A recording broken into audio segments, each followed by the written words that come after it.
Des affrontements sur le terrain au passe d'armes diplomatiques.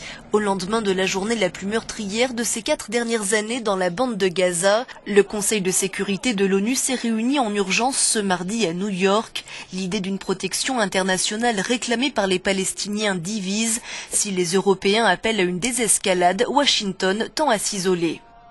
Il y a un besoin urgent, selon nous, d'établir les faits entourant les événements de lundi, y compris pour savoir pourquoi un tel volume de tirs à balles réelles continue d'être considéré comme justifié.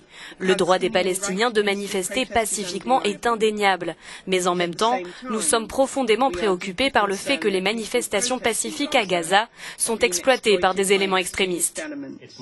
Les États-Unis affichent un soutien sans faille à Israël et font de la reconnaissance de Jérusalem comme capitale de l'État hébreu un préalable à toute négociation.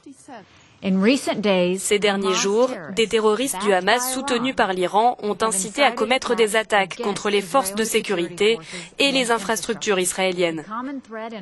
Le point commun de tout cela est la volonté de déstabilisation du régime iranien, un régime qui insiste pour promouvoir la violence dans tout le Moyen-Orient, tout en privant son propre peuple des droits humains fondamentaux.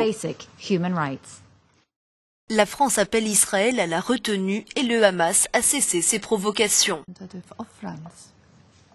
Monsieur le Président, il revient aussi au Conseil de sécurité de parler d'une voix forte pour contribuer à arrêter l'escalade en cours. C'est un point fondamental.